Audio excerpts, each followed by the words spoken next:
I ain't even been on Twitter. I saw the. I've been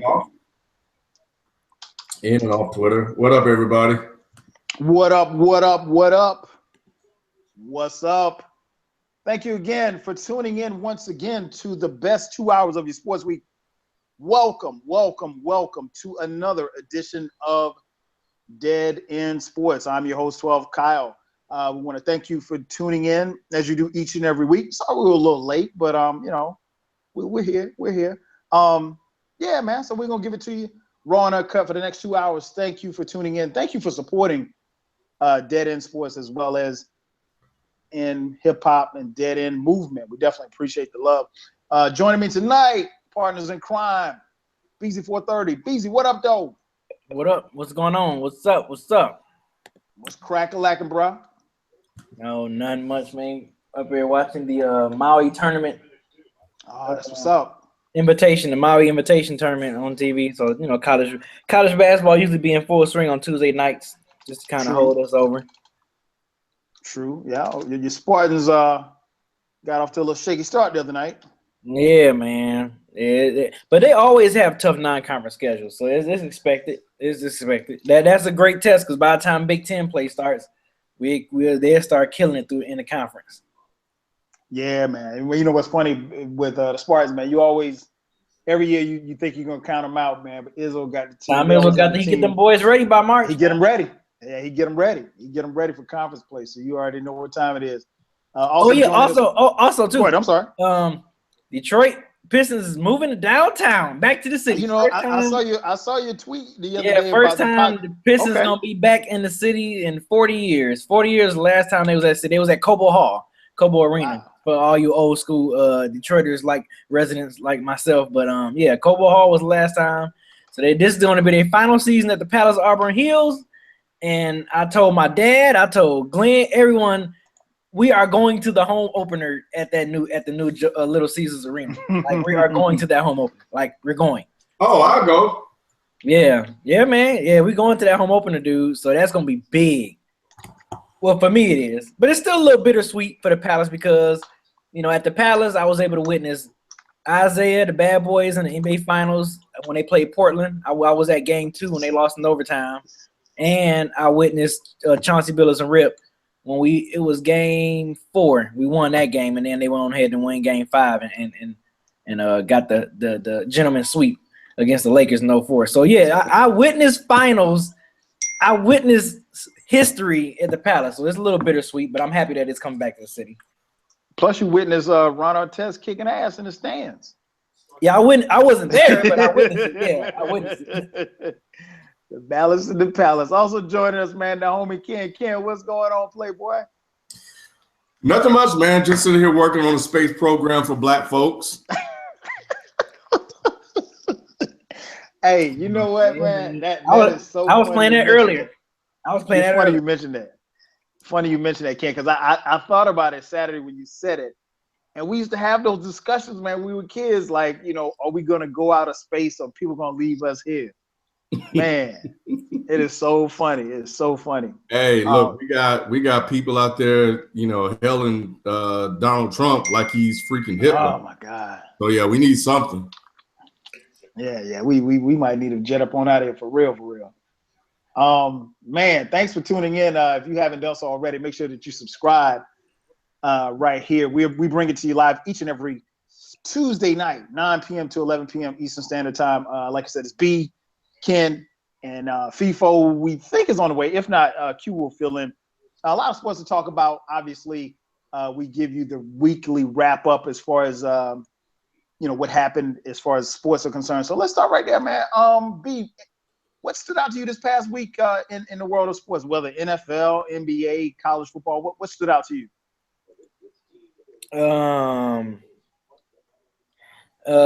What stood out? Shoot. Go to Ken right quick and then come right back to me. All right. Well, what about you, Ken? What stood out to you, man? The Cowboys. Okay. I thought it was over, and I think it might be over Thursday. I got a sneaky suspicion that Washington will beat them this weekend, this Thanksgiving. much to my dismay because you guys know how I feel about Gruden. You don't like Gruden? But yeah, the Cowboys. Huh? You don't like Gruden? The coach for the Washington Redskins? Yeah. Absolutely not. Okay, I didn't know that. Nah, I don't like him at all. But yeah, man, just I thought this. Now you guys know how I feel about Flacco. I mean, he wasn't good. But everybody would, they were touting about the defense of the Ravens and this, that, and the other. And I actually thought that for a while it looked like Dak had finally maybe met his match. A bona fide defense that everybody was talking about, and he just got rolling, man. And the thing that struck me the most was that they were in the red zone, and they threw the ball 3 times and they give it to Ezekiel Elliott. Mm-hmm. And I was like, wow, because they're living off of their running backs. Not off their running backs, they're rookies. So that showed that they have a lot of confidence in Dak to allow him to throw the ball 3 times in the red zone when you got an offensive line and a running back like that. To not get the ball either on first or second down said something to me. The second thing is that the Green Bay Packers are absolutely terrible. Oh my God, tragic. And I like Aaron Rodgers, so I'm not totally upset. But they allowed R. Kelly, I knew that was coming. Run for 130, 40-something yards and 3 touchdowns, which cost me 4 fantasy football matchups this week.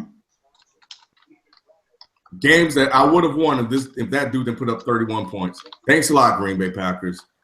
But their defense, man, is horrible. The Packers are in a lot of trouble, and I don't know, man. I don't know what's going to happen with them, but people are chirping, and we'll see how that's going to play out.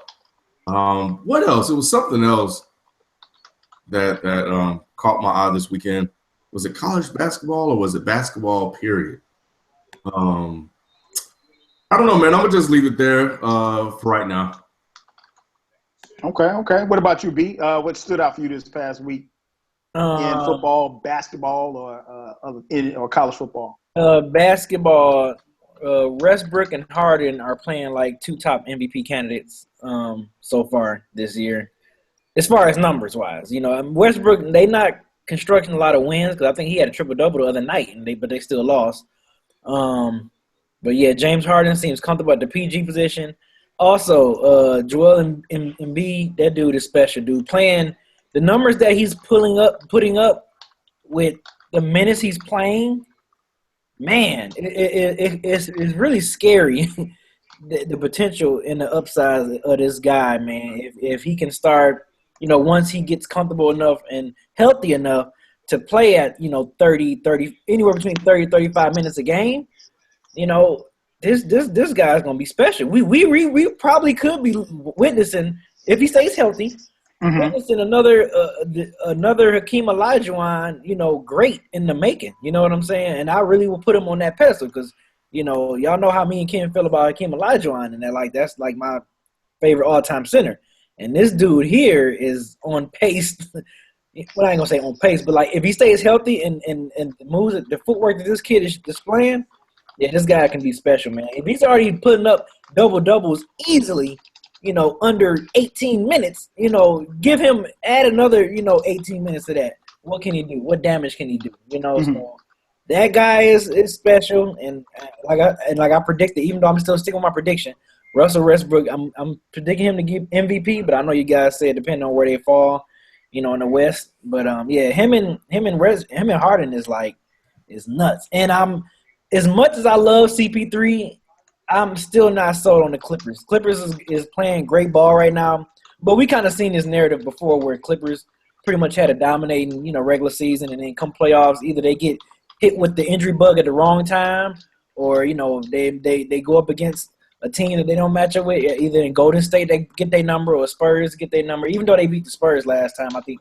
when they fought them in the playoffs. But, yeah, man, it's like I'm still, like, not complete sold. Even though I want CP3 to be great and be, you know, have a chance to get a ring, but I'm still not sold on the Clippers yet, even though they're playing great basketball right now. Yeah, same here. I think I said that last week, man. I'm not sold on the Clippers.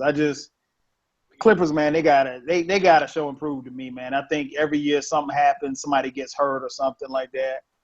I can't trust them. Man, what else stood out this past week? Louisville getting smoked. Yes. Man, and it's bad, man, because I think to a man we all talked about as recent as last week, hoping to get Louisville in the college football playoff. So they go to Houston and they get smoked. I mean, like, it wasn't even close. I can't remember what the final score was, but the score wasn't even indicative of how bad they got beat. They couldn't block. They couldn't tackle. You felt bad for Lamar Jackson. There was some talk as to maybe, you know, had he lost I don't think he's lost his grip on the Heisman, because, to be honest, Lamar Jackson is all we've talked about all year, so I don't necessarily know that there's anybody else to give it to. You know, there's some other candidates out there, but I think it's still Lamar Jackson's Heisman Trophy to lose. But seeing, you know, Louisville go into Houston and get smoked like that, man, it was on national TV, no less. This was the Thursday night game. That really stood out to me. And, you know, we thought that if with a big win, Houston probably could sneak their way into, you know, and you had to figure, particularly with Ohio State and Michigan playing this weekend, and we'll talk about that in a few, that, you know, if Louisville had won, they'd still be close enough to make a push for that fourth and final playoff spot in college football. But, yeah, man, they look bad. They look really bad. The offensive line couldn't play. And the thing about it was, like, they lost to Houston. Houston, if I'm not mistaken, lost to Navy this year. I mean, like, so it's not like Houston's a world beater. So, yeah, that stood out. What else stood out? Your man Ray Lewis calling out Ken's favorite quarterback, Joe Flacco. As he should. That stood out. You know what, Ken? I ain't like that, man. I ain't like that. I'm going to tell you why I didn't like that. And, you know, I kind of bumped for Flacco. But my thing is, Ray Lewis, you know better, Ray Lewis, because if it wasn't for Flacco, you wouldn't have gotten that second ring. So, you know, you can say what you want to, but no, Joe Flacco doesn't have the type of personality. He's not a rah-rah guy. He's not very emotional. I mean, Joe Flacco is probably about as emotional as Eli Manning on the sideline. And Eli shows no – I mean, like, Eli can throw a pick and he can throw a touchdown, it'll be the same facial expression. So, yeah, I think Ray was out of pocket for that. I think he was really out of – and he came back and doubled back and apologized. And I think you never criticize a teammate, particularly a teammate like that, you know, who's been instrumental in you winning a ring. Because let's keep it real. The Ravens won that ring on the arm of Joe Flacco, particularly in that Super Bowl. So, I think Ray Lewis was out of pocket for that. Yeah, but Ray did win a ring by himself. He did, but he got that second one on the arm of Flacco. And I take you back to the Super Bowl when they had the 4th and 1, and Flacco calls the fade route, I think, to Anquan Bolden. If Flacco doesn't make that play, Baltimore doesn't win a ring. Yeah, because they weren't going to stop Kaepernick on the other. The old Kaepernick. I get that, but it's not like Ray hasn't done it without Flacco, right? So, you know, before Flacco even got a ring, you know, Ray put up one. Right. Yeah. Oh, he's legit. I mean, he's all of the defense. Like, we ain't ever really seen anything besides the Chicago Bears back in, you know, of course, the '85 Bears, where you had a guy literally on the defense who's controlling the game. It was incredible. But here's what happened with that, and really, Ray Lewis got caught up, right? Because it was on what's the name of the show? I can't think of the name of the show with Cowboys. Was it First Take? And Jason. Okay. You know that guy. Uncle Ruckus. Yeah, Uncle Ruckus. I like that. But he had asked him about, who was going to pick or something. They were talking about the Ravens, and, people were talking about the Ravens defense and this, that, and the other, and blah, blah, blah, blah, blah. And then he asked him about Flacco and his play and how it's been kind of down recently. And Ray did not want to answer the question. He kind of sidestepped it a little bit, and then he just said, well, I'll just say this.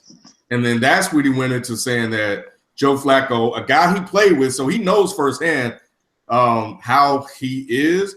But I think that there's something going on in that organization around Flacco that he knows about, but that he didn't want to go into. And that's why he tried to sidestep it and just say that he's not the rah-rah guy and really tried to paint Steve Smith as that guy, as the rah-rah guy. Just like Ray Lewis was the rah-rah guy when he played with Flacco. So basically, we're just saying that, as the quarterback, he's very like Eli Manning. That's a perfect example. Very even keel. You're not going to see any ups and downs. Very Jay Cutler-esque. You're not going to see any up and downs, this, that, and another. He's very, very steady, that common presence. And, if the game gets in a certain situation, sometimes you need that guy to kind of get things going. So I don't think he meant anything bad by it. But you know how the media is, man. They took that and they kind of ran with it. And Flacco took offense, and then he apologized for saying what he said. But yeah, it was just interesting because I don't know if you heard it, but if you listen to it, he was like, he paused, he hesitated, and then he was like, I'll just say this. And then he went into whatever. Well, you know what, Ken? I'm glad you said that because but he was wrong. I saw the print. I didn't hear the audio. So based on what you said, okay, now it kind of makes sense because I was wondering like where it came from because it seemed to have come out of nowhere. Yeah, that's what it was. Okay. So yeah, you still out of pocket, Ray Lewis, but yeah, I'm glad that you at least doubled down. So yeah, that was a couple of things that stood out. B, before we move on, I'm going to throw it to you real quick. Give us your thoughts on the fight. Someone mentioned it in the chat room right here in our YouTube channel, youtube.com/deadendsports. What'd you think of the fight, man? I didn't see the fight. Yeah, me and Fipo and Mike Seatown, shout out to Mike Seatown, we went and saw the fight up at Twin Saturday, and yeah, I felt and I'm an Andre Ward fan. I did feel like he lost that fight. I felt like I scored it 7-5 for Kovalov, but and it was crazy because everybody that was in the bar was like, hey, like when the decisions came, and I was when that final round went, I was like, damn, I said Ward about to get his first L. So sitting there, and when the decision came, and they said Andre Ward, everybody in the bar was just like, no way, like, oh man. I was like, yeah, that's crazy. They were like, boxing's rigged, it's fixed, or whatever. The fix was in. Or whatever, and yeah, I felt like, and they scored Andre Ward unanimous. Like all 3 judges scored Andre Ward for winning that fight, which that's where I was like, oh hell no! Like I understand if it had been 2 judges and then 1 for Andre Ward, but Andre Ward got 3 judges straight across the board, and they all had the same numbers, right? All had the same numbers, 114, 113, like. I was like, damn, but I guess judges must have saw something I didn't see because I had Kovalov winning that one 7. I'd have gave him like 7-5, so that's just me. But yeah, when I said on Twitter, a lot of people agree with me, but then there was some that was like, oh, B, you tripping? Like a couple of people said I was tripping for saying that, thinking that Kovalov won. So, I just thought he controlled the fight for the most part.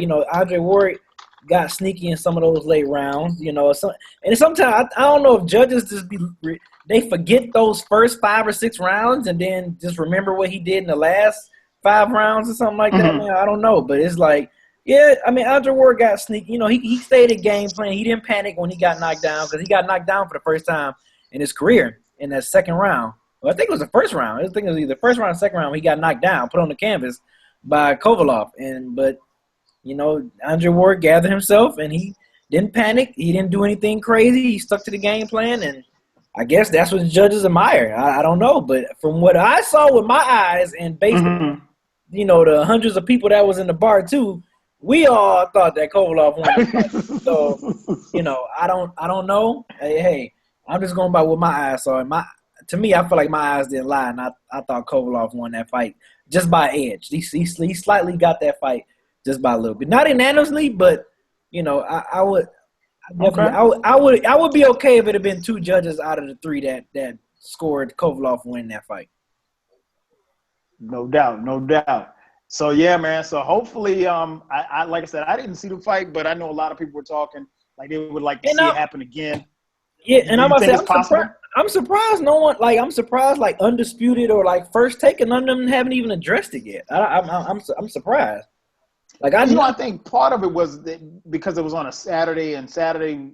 Well, I don't know. But they talked about fights before. Yeah. They always talk about fights on those shows. Right. So I'm surprised, especially with Max Kellerman being a boxing HBO guy. So I just knew that was going to be one of the topics coming in Monday morning, but it wasn't. And it wasn't talked about again today. So I was like, man, that's weird. I wonder why. My man, Human Like Button in the chat room said Stephen A. Smith talked about it on Twitter. I missed it. That's interesting. So yeah, there's been talk about a possible rematch. So we'll see. It got to be a rematch. It got to be a rematch. Yeah, we'll see. We'll definitely see. Hopefully that does happen. Man, let's get into it, man. Coming up this weekend, this is rivalry week. This is the week where usually anything in college football where anything can and will happen. Man, so we got some big games. Obviously, the Iron Bowl, Auburn versus Alabama. We know who the best team in college football is, at least right now, but you got to kind of throw the records out. And then, of course, across the country, there's big rivalries, none bigger than the biggest one that's going to be on the biggest stage because it involves 2 teams that are in the top 5, and that are Michigan travels to the Horseshoe to play Ohio State, the Ohio State University. So, Ken, I'll start with you, man. Who wins this one and why? Ohio State. Ohio State will win because I don't know if they're saying that Spates, I think I'm saying his name right, for Michigan will play. Mm-hmm. And if he does, their chances improve a little bit, even though he's going to be hurt. I don't know how effective he'll be. But just simply not having that signal caller there, a guy who's been there all season, I think will impact the game a little bit for them, especially if the game gets close. A lot of people are going to talk about Jabrill Peppers. Look, it's easy to do that against most of the teams they faced this year. But Ohio State is a different animal. And I don't think they're going to let Jabrill Peppers run all over the field like that. If he's as electric and special as they say he is, he'll make an impact. And he may make an impact because, when guys like that tend to make an impact, I just don't know how significant of an impact it will be. But Ohio State has all of their guys healthy. And they've already experienced – both have experienced their first loss. But I just think that their experience, having the guys healthy, offensively, they can do a lot more than Michigan probably can right now. And I just think that they're going to win this one. It's unfortunate that Spates did get hurt and we didn't get a chance to see Michigan at full strength. But, it is what it is. And, Michigan still got to put on those helmets, man, and go out there and try to make the best of it. But last week, you saw it, man. Like, they won 20-10 to Indiana. They just didn't really appear the same. But we'll see, man. It should be an interesting game. It's always an interesting game. Yes. So I'm going to be locked in because you guys know I love the Buckeyes. So I got them winning this one. Okay. Now we got a Michigan man on the phone. On the line with us. B, how do you see this thing playing out, man? Ohio State versus Michigan. Man, I'm not confident in this quarterback, this backup quarterback that Michigan got. But to Michigan credit, their defense is strong. They have a shutdown defense. So if the QB can just manage the game and just do not turn that bad boy over, I think Michigan got. I think we can get this win, man. I think we can pull off the. Because I think Ohio State done beat us like 7 out of the last 8 years, man. They've been kicking our tails. So I think we can finally, break that, get out that funk against losing Ohio State so much, and we can probably get that win. Only just because of our defense is so strong. Ohio State defense is not as strong as Michigan's defense, man. Not at all. So I can definitely see us slipping through that Ohio State Buckeyes defense and getting some points on the board. But we just got to lock down. We just have to lock. If we can just hold them to 1 touchdown, 10 points maybe, I think Michigan got this, man. I think we got this. But, yeah, I'm just nervous because with that backup playing against Indiana, we should have blew Indiana out. That game should have been over by halftime. You know what I'm saying? It shouldn't have to take us to fourth quarter for us to wake up and then, rally and win. Not against a team like Indiana. We can't play like that. We can't play like that against Ohio State the way we did against Indiana at all. That's the only thing that got me nervous is about that. But that defense is tough, man. That defense is shutting everything down. So I feel confident that defense wins championships. So I'm confident that defense will show improve, and we can come through, man, with that win. We got to get it. We got to get it this weekend. No doubt, man. I think I'm looking forward to this one, man. I think both teams are evenly matched. I mean, like you said, Ken, not having a quarterback, I think, makes a difference. Not having your starting quarterback, makes a difference. Normally, I pull for Michigan, so I'm still gonna pull for Michigan.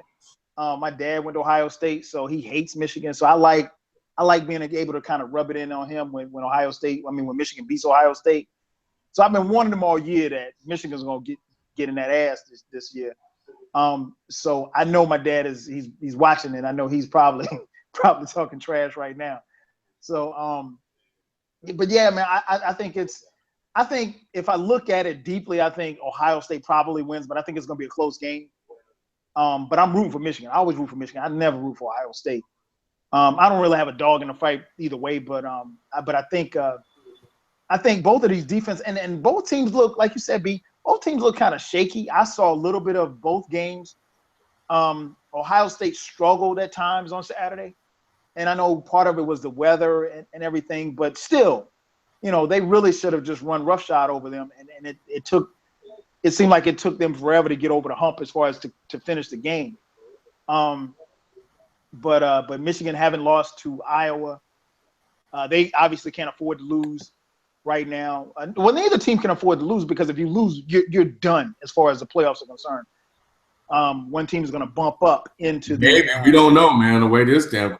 Well, yeah, you're right, Ken. If the game is lost on a last-second field goal, there may not be any movement, and Washington still may be on the outside looking in.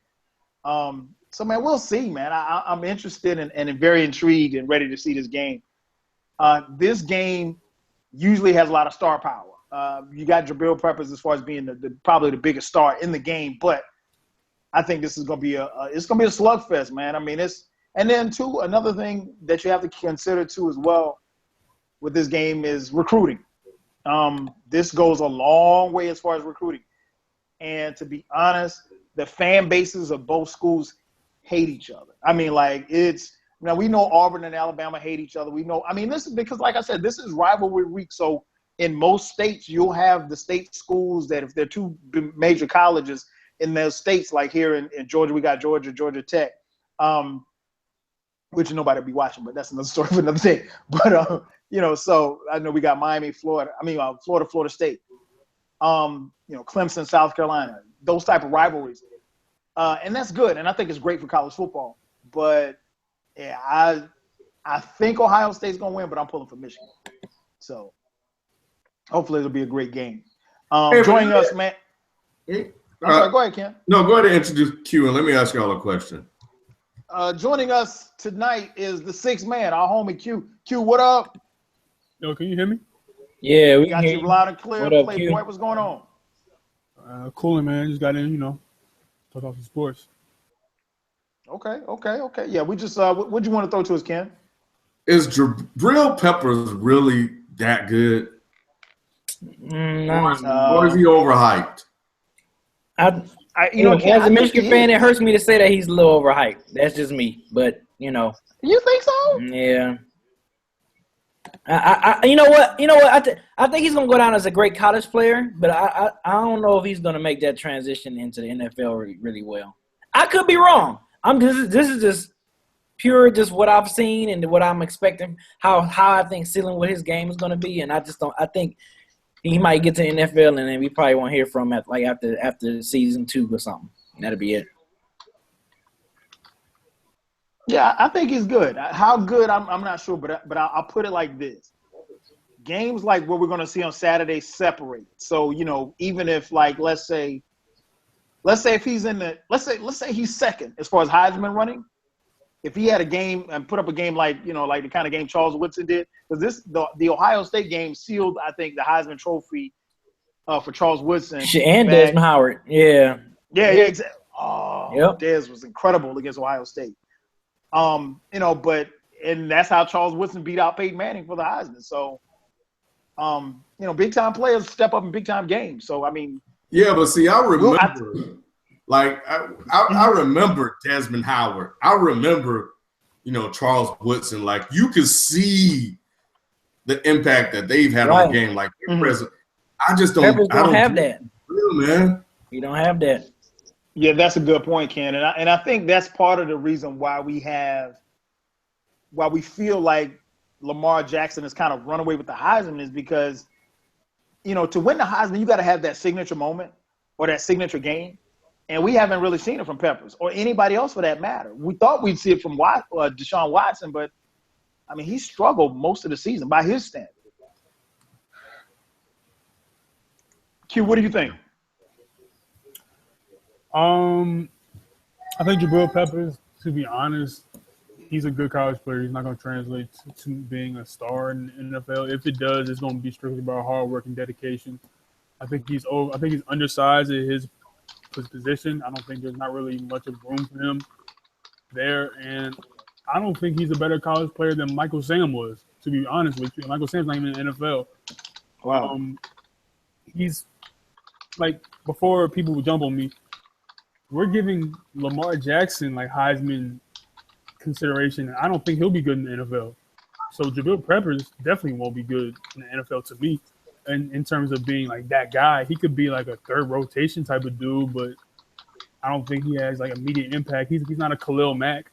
What has Jadeveon Clowney done? Stay hurt. Exactly. Yeah, it's hard, man. Q, you right too. Just because you a contention for a Heisman does not mean you're going to translate well in the NFL. Because we've seen plenty of dudes who won Heismans and go to the NFL and be bums. Ron Dane is one of them. Look at the great Tim Tebow. Right, that's what I'm saying. We've seen plenty of guys who got. I mean, and you know what, Q? I was thinking that a couple weeks ago myself. Like, I'm like, man, amazing as Lamar Jackson is in college, like, will he still be this mesmerizing in the NFL? I don't think so. No, like, I look at his mechanics, his throwing. He's inaccurate. He's strictly in a gimmick offense, man. Like, he plays between the hash marks. DBs are gonna run him down. Yep. Linebackers are just as fast as him in the NFL. Yep.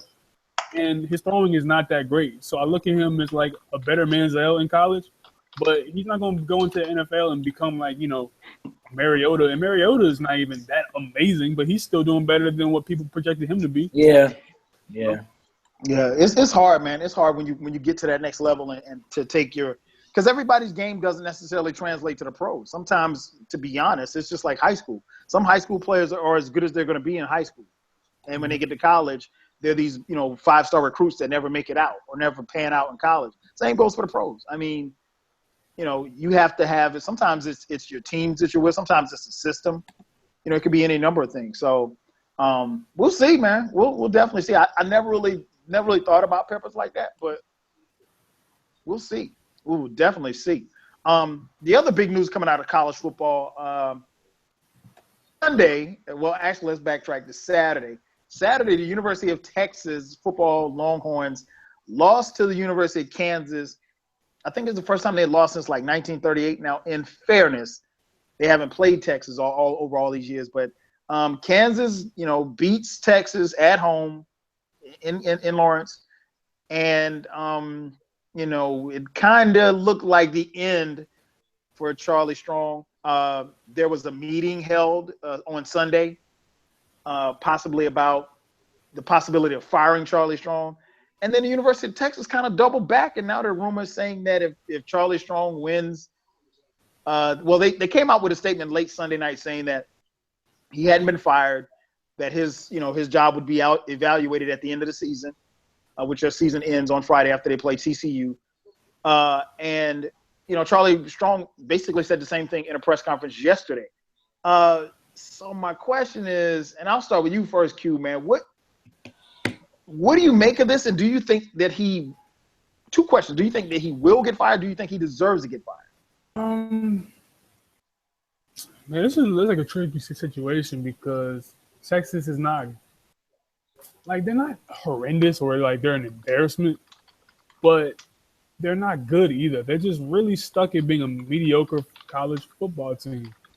And Charlie Strong, I feel like certain coaches, it's very cliche to say, but I feel like certain coaches just get bogged down in the same place for a certain amount of years, and they just need a change of scenery, Like certain players and certain coaches just need to move on from a program or from a team to reach their full potential because they become complacent or what they call their everyday routine, right?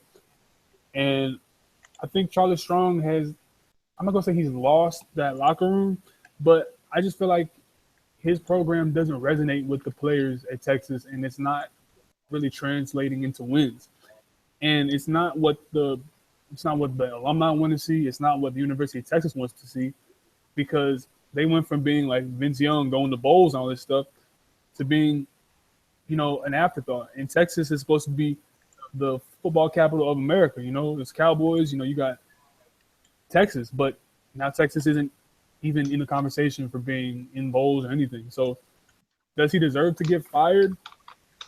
I'm not going to advocate a black man to get fired ever, except for when it's Marvin Lewis. But when it comes to Charlie Strong, I think you can make the case that it's time for a change of scenery. I know LSU Les is out there. I mean, you can bring him in, but I think it's just time for a change of scenery. And to be honest, man, Texas has never been the best at recruiting post Vince Young. And Preach. That's on them also. And it's not just Charlie Strong. It's actually just like from top down. I feel like the athletic director and the GMs and all those guys, they haven't been putting any great players in Texas uniforms since Vince Young left. And it's like, you can't just put that all on Charlie Strong. This is an amalgamation of years of being a neglectful program, thinking that you can just woo people by saying, look, we're the Longhorns, come play for us. No, you got to show kids that not only one, do you have a great education for kids to come get, but you have a great program for kids to excel in their college football careers and after that. And they haven't been doing that as far as I'm concerned. Okay. What about you, B? Charlie Strong, man, do you think he will get fired, and do you think he deserves to get fired? Man, yes, I think he will get fired. Do I think he deserved to get fired? No, because we've seen plenty coaches have awful resumes and still keep their job. Mm-hmm. You know what I'm saying? Like, coaches still lose games. For prime example, and this is not college, but this is pros, Jeff Fisher. Why is Jeff Fisher still keeping a job? You know what I'm saying? Like, why? Why Jeff Fisher still has a job? You know what I'm saying? So, yeah, I think Charlie Strong losing to Kansas, I really think that was like the nail in the coffin, because I don't know about you guys, but it seemed like the players are just kind of just giving up at this point on him. So if the players are kind of giving up on you, then, from the looks of it, I think you just need to go ahead and move on. But so that's what I'm saying. I think he will get fired. I don't think he deserves it, because, like, obviously we seen you, IQ, Ken, we seen plenty coaches kept getting losing resumes, but they still, if they get fired, they get hired right away by another university. And I just have a feeling if this dude get fired, he's not going to get hired right away. He's going to get signed on to like a coordinator or something like that. His head coaching days might be almost long gone. So that's why he doesn't deserve to get fired. Like Q, I'm rooting for the brother. You know what I'm saying? Always rooting for the brother. But I do think he's going to get fired this year. I think, this loss was it. But, yeah, man, I mean, I can go on about coaches who've had horrible resumes that kept jobs or stay getting jobs. So, no, he don't deserve to get fired. Give brother another shot. I mean, he won a couple of close big games for him. He just lost some games that they shouldn't have lost this season. So, yeah, man, Charlie Strong, stay strong, brother. Okay. Pro brother. Ken, what's your take on this, man? Like B, I think that's why even if he doesn't get fired, he should pull the other black folk move and say, I quit. Y'all can't fire me, I quit. And walk out, man, because this is ruining the Charlie. And I hate to even say this, but it's the way that people kind of understand things now because I think it's an overused term. But it's hurting the Charlie Strong brand. And I think here's a guy who came into a situation that he's managed to handle with the utmost class. And that's to be commended. They never wanted him there. We're talking about Texas. All right. And people know the climate in Texas. And the fact is they don't want him there now. And this was what the boosters wanted. They wanted him to fail or be mediocre. I can't name you a player from the Texas Longhorn football team. Not one. And I'll be honest, I've watched their games. He's had some big wins, but he's had some terrible losses. Yep. And it's the losses that's hurting him. But he hasn't been able to, I think, build and recruit the guys that he needs. So I think even if I'm him and they don't fire him this season just so they can save face, which is what they did last time, he should just walk away and go find him another coaching job out there because the man can coach. He just needs to be in an environment that's going to support him the way he needs to be supported so they can get back to win, so they can win football games. This is quite sad to watch. It's embarrassing to watch, to see a college football program behave like this, to see them manipulated and controlled by the boosters because they got a black coach there that they didn't want. And look, we know when this whole thing popped off a couple of years ago, it was about his color. Texas still has a ways to go. Yep. When it comes to, catching up with the world in some aspects. But I just want this to be over. I'm tired of talking about this brother, man. I want him to go somewhere so he can succeed. I know the Longhorns and the Boosters are looking at guys that are out there like, B, you nailed it, man. Les Miles. They're looking, they're like, oh, Les Miles is available. Let's go get him. But it's not like Les Miles was really cooking much in LSU. And he had talent. So imagine if you bring him into this organization, to this program that don't have the talent that he had at LSU, and he's in a situation where he probably can't recruit the way he was able to recruit in LSU. So, yeah, man, I want this thing over, man. I think it's time for him to move on, to divorce from them. And let's go on and do something and be with a program that cares about you. If you want to point to his record and say he didn't get the job done, fine, you're right. I'm not going to argue with you. But this isn't about his wins and losses to me. This is about the way they are treating this guy. And they are treating this guy with no respect. I'll just say that. Mm-hmm. Yeah, it's you guys made some great points, man. I think it's unfortunate. Does he deserve to get fired? It's hard for me to say that somebody deserves to get fired because jobs, I don't care where you are, jobs ain't easy to come by. No matter what line of work you're in. But that being said, I think losing to a school like Kansas, that can get you fired. So I won't say that he deserves to get fired. I think that losing to schools, like you said, the wins have been impressive.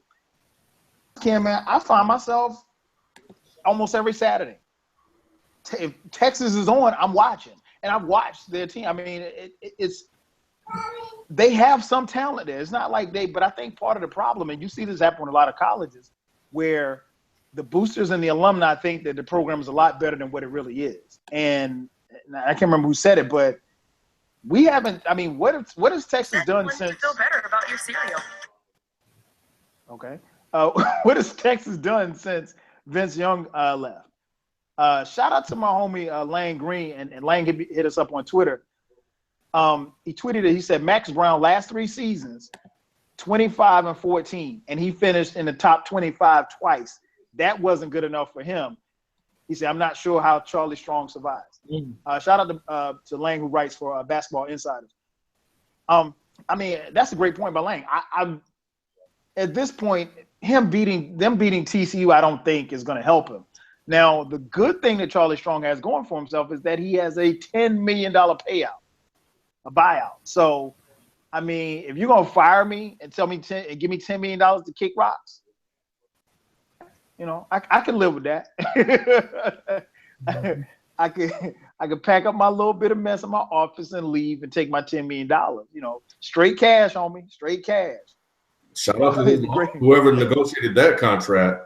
Yeah, I know. And the thing is, the boosters, they aren't afraid to pay for it. No. I think the problem that you're going to run into is if you're Texas, is that, you know, I know like some of the names, of course, Tom Herman, the coach at Houston who just beat Louisville. There's been talk about Les Miles, and this Charlie Strong situation kind of feels like the Les Miles situation from last year. And LSU had to double back and ended up giving him another chance, and he comes back and still gets fired anyway. So I don't know, man. I don't really see this playing out well for Charlie keeping his job. But you know, $10 million, man. Hey, you know, it's a good start on life. I'll put it like that. If you got $10 million in the bank, that's a good start on life. And then he's a very good coach, awesome recruiter. He will land on his feet someplace else.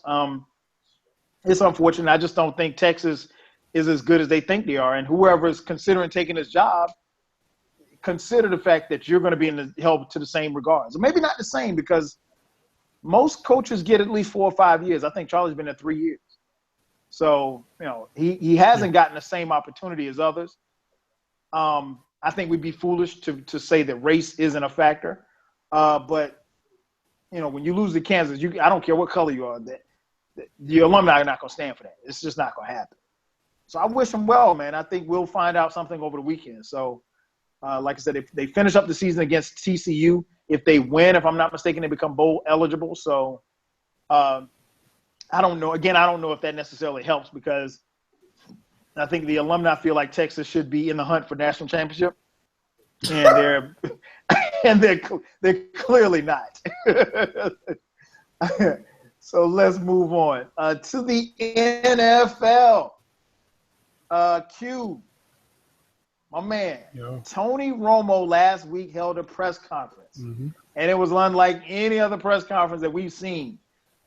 It was almost, if you had turned the volume down on your TV screen, you probably would have thought Tony Romo was giving like either a concession speech or he was retiring. 2 questions, man. What did you make of his press conference, and do you think he's done in Dallas? Well, I think of the press conference, I thought it was very classy of Tony Romo to come out there and do that. I know it's very hard for a Caucasian man to sit up there and concede to the black man that he's better than him at his job, and I appreciate that very much so. And the problem that a lot of people had was Jerry Jones was kind of playing the fence, and he was just like, well, we got to see, you know, Dak, it's still up in the air. And then after he beat, I think it was the Steelers, it was a done deal. So Tony Romo, very classy. I do appreciate the fact that he came out there and said that this is his job now, and this is the better for the team, because the team is dealing with him now. And he has chemistry with every single player on that offense, from all the way to Beasley, Butler, Bryant, Witten, Elliott. The line trusts him. The coaches trust him. He doesn't make a lot of turnovers. And Dak Prescott is just playing probably some of the best rookie quarterbacking I've ever seen, to be honest. Probably better than Russell Wilson was his first year. And I was a huge fan of Russ coming out his first year. And do I think he's done in Dallas? If Jerry Jones is smart, he does trade him to Denver. I heard a lot of rumors coming out, and I think Denver makes the most sense. Denver, John Elway seems to be able to do a lot with aging quarterbacks with back and neck problems. So I think that he might have a second life there. He can get a good 2 years in. As an Eagles fan, a lot of people think that this is blasphemous. But Tony Romo's not a horrible quarterback. He's not awful. He really just makes some of the dumbest interceptions at the worst times possible. So it amplifies the mistakes and it makes him look like he's trash. And he's not trash. He's led probably the most fourth-quarter comebacks since, I believe, the year 2005, if I'm not mistaken. Someone check me on that fact. And he's a good quarterback, man. He just makes some of the dumbest interceptions. And as an Eagles fan, I'm going to miss Tony Romo in my division because I think Dak Prescott, this is his job until he's done, Like, he hasn't shown me anything that makes me think that this is just a fluke. He looks very composed in the pocket, and he just looks comfortable. And I'm very proud of Tony Romo for just sitting there and being basically in a mentor role, telling him what he needs to do, telling him how to quarterback and how to be the best at his position. And overall, man, just much respect to him because not a lot of guys would do that. Not a lot of guys will hold the press conference and say, yeah, that undrafted – I'm sorry, yeah, the guy that we got in the fourth or something round, he's taking my job. He's better than me, and he's better for the team right now. Not many high-paid quarterbacks for a long time would say that. No doubt. Ken, what about you, man? The Romo press conference, man. I didn't know if it was, a concession speech or, him hanging it up. What did you think about the press conference, and what do you think about his chances in Dallas? It was sad to watch that man get up there.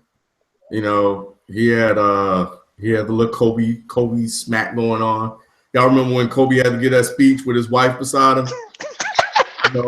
You mean we got jammed up for taking? Yeah. He kind of had a little bit of that going on. Kobe was pouting. It was sad to watch, man. I watched it after the show last week, and a couple of things stood out to me. Tony Romo didn't want to make that speech. I think he was forced to make that speech. People are giving him praise and props for making that speech. Trust me, believe me when I tell you, he did not want to do that. I applaud him for doing it, but hey, your bosses said, hey, it is what it is. What else are you gonna do? We need to put this to bed. Gary Jones wasn't, he was tired of answering. He was like, yo, we're just gonna dead it right now. He said, Tony Romo, you give the speech, you say your piece, and then we're done. We don't have to talk about it anymore. And for the football team, for the organization, it's the right move to make. They've won now 9 games in a row. Even though last Sunday, it looked like it was about to come to a screeching halt, which would have been terrible for Dak and Tony because, that just would have been a bad look. But nevertheless, they won again. And each win makes it that much harder for Tony to get his job at if Dak was to hit a wall. I heard that Tony asked to fight for his job back, which I'm fine with.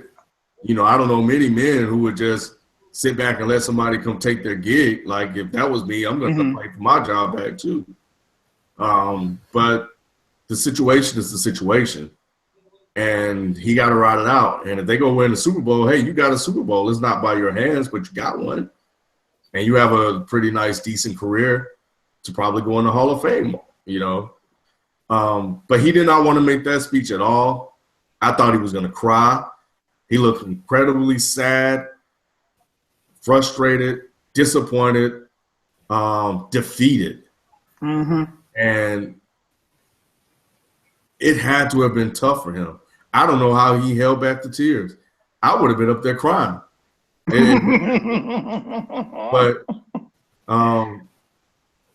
But yeah, man. Ken, you would have cried in front of all those people, man.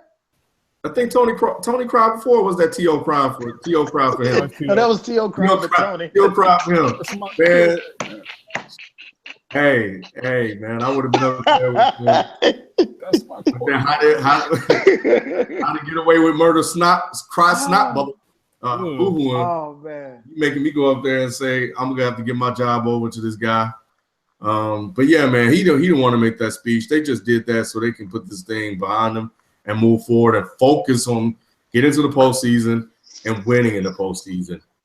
And that's it, man. So I felt bad for the brother. I did, but it's a tough situation to be in. And 9-1, that doesn't happen. Not in the NFL, it's tough. It's tough. And Dak is to be commended for that because I don't think Tony would have been able to do that. B, what about you, man? Your thoughts on the Romo press conference, man, and do you think he's done in Dallas? Okay, so Ken, who made him write that? I don't think Jerry Jones. I don't think they knew about it. I don't think they knew that he. Did they say that? Yeah, I don't think they. I think they knew about it. I'm with Ken. I think what they did was because the word came out that who did they play last week? Pittsburgh, Baltimore. Okay, so the week before when they had the road game or whatever, the flight to Pittsburgh. Remember, Romo was inactive, but the doctors had already cleared him. They said that he flew on Jerry Jones's private jet, and on his private jet, he campaigned, and he was told that once he became healthy, that he would be the backup. And I think after that, I think what Ken said probably sounds more plausible. At least to me it does, because it sounds to me like look, if we get Romo out here, maybe they didn't expect him to make the speech that he made, but they wanted him to make a statement as to say, hey, I'm the backup. I've been told, whatever. And then that way he could kind of – so now everybody's not being asked the question as to, is Dak going to – is he going to get his job back, so forth and so on. And I think they were upfront and honest with him and said, well, look, man, bro, you're not – I mean, we 9-1. We can't have you back out there potentially giving away the division. So – I don't know. To be honest, I thought the press conference was too much. It was too extra. It wasn't needed. If anything, that could be a conversation that could have been held between them two. He could have said that. Why the press conference? What was the press conference for? For the media, B, because that's all. They have been asking Jerry Jones since they were 4-1 about whether or not Tony was going to come back. I ain't buying it. Jerry Jones could have shut it up. That's his stepson anyway. Hey, look, he told Romo, Romo, we going with this guy.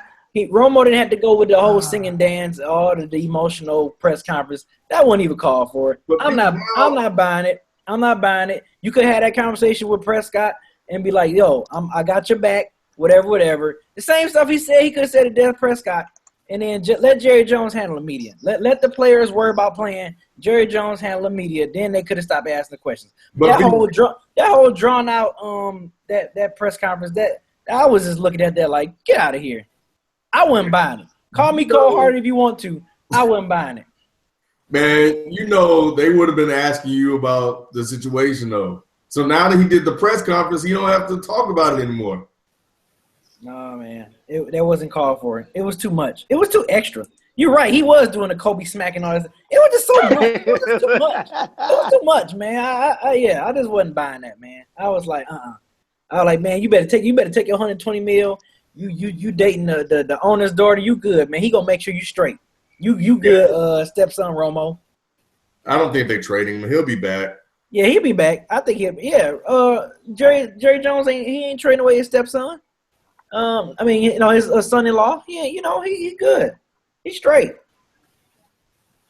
I think he's trading him. Yeah, I think if they can get value for him, I think they get rid of him. But I think the interesting thing is going to happen is that I think the cap hit. They've got a huge cap hit. It's a double-digit cap hit, and I think so. Yeah. So that may be the problem. And the question is, do you really want to trade for a 36-year-old, 37-year-old quarterback that's coming off 2 back surgery? Right. Who gonna want him? But like you meant, I think you mentioned Denver. You put him on Denver. Now, the thing about Denver is they just drafted Paxton Lynch.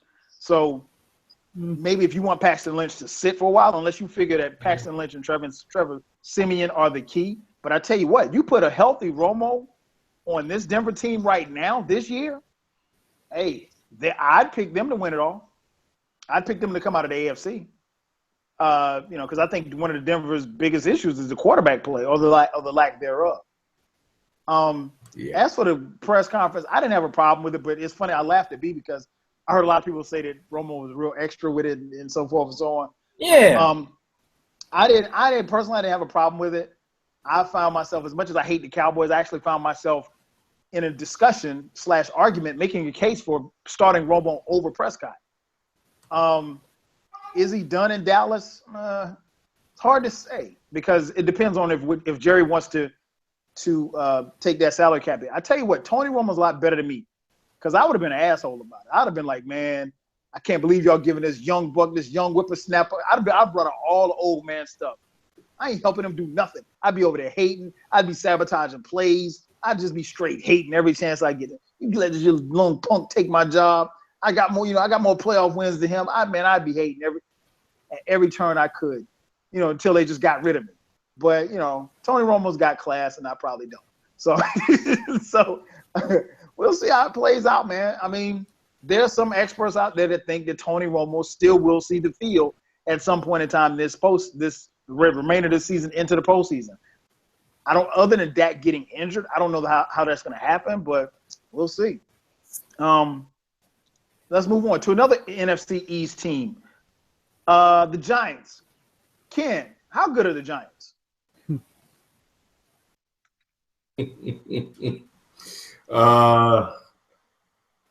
They're only as good as Eli is because he can toss up an L at any given moment with his interception. And I think that's it. They're electric with ODB, but he hasn't been the same guy, this year, the way he was last year. When you're a great elite receiver, you do it every year like Antonio Brown. Every year, every week you show up to work. And and he's trying, but I mean, 3 or 4 games held under 50 yards? I think the only time AB has really done that is when Ben is hurt. So, they have no running. The running game is iffy. They don't want to commit to anybody, whether it's Paul Perkins or Rashard Jennings. The defense is, while better, I still think it's a little bit hit or miss. And while I like Sterling Shepard, he's still a rookie and he's not lighting up the field. And I think their whole offense has a lot to be desired. I don't think McAdoo hasn't, even though they've won 5 straight, I give them that. But he's made some questionable decisions and some questionable calls. And I don't know about him yet. But nevertheless, they're 7-3, and I'm pulling for them to continue to win because I don't want to watch the Redskins in the playoffs at all. So I need them to win out, and I need the Cardinals and the Vikings and whoever else are sitting right below them in that 6th spot to get their stuff together. I need the Vikings to win out, and I need the Redskins to go ahead and start taking some of these L's. No doubt, no doubt. B, what about you, man? How good are the Giants?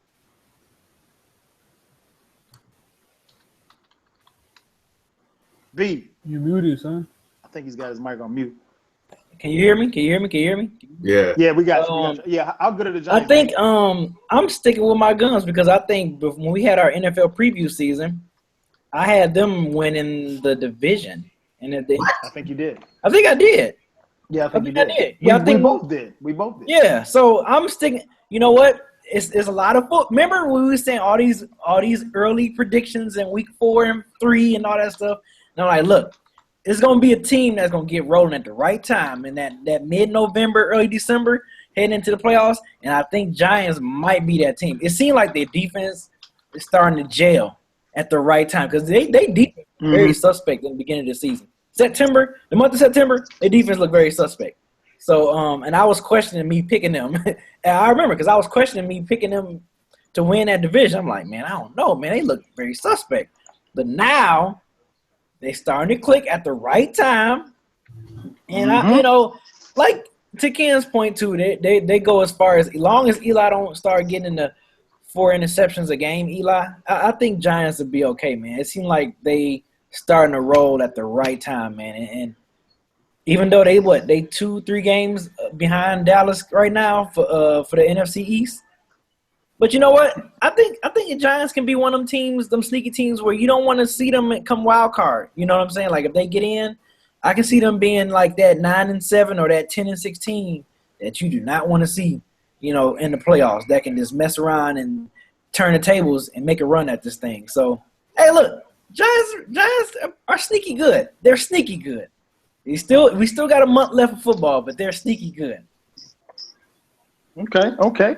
And our resident Philadelphia Eagles fan, our boy Q, how good are the Giants, man? I said that they were the most, on paper, that they were the most complete team. I don't know, man. I think they're okay. I think they're okay at best. I don't think they're a great team. I think they're okay because I'm looking at their wins right now, and I'm not really impressed.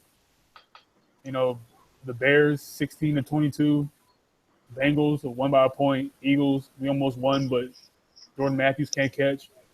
Rams 17-10, Ravens 23-27, Packers that's an L 23-16. Y'all are an okay team. You have some good pieces, but coming down the stretch, I see 3 potential losses in a row with the Steelers, Cowboys, and Lions because the Lions are playing good football right now, man. Matthew Stafford's MVP candidate. Don't trust him. Don't fall for it. Don't you fall for it. You know what? Don't you fall for it, man. I'm all in. I'm all in on Stafford because I told people Calvin Johnson was holding Stafford back because he was getting too predictable. He has more weapons now. Marvin, and we'll get into that. But I see the Cowboys, Lions, and Eagles 3 potential L. I think you'll beat the Eagles. I think you'll beat the Redskins. I think you'll beat the Browns. You might even get into the playoffs. But I don't know if this offense is good enough to carry you past a wild card or past the first round because I do not like the running game at all. I hate it. I hate the running game so much. Rashad Jennings, I do not like him as a running back. I don't know why I picked him in fantasy. I stopped playing him. But, I'm just not really feeling the Giants as much as other Giants fans might be. But once again, that being said, I've said this in the years 2011 and 2007, and then they won Super Bowls. So it could happen. I just don't think that they're dominant right now, but they could be heating up.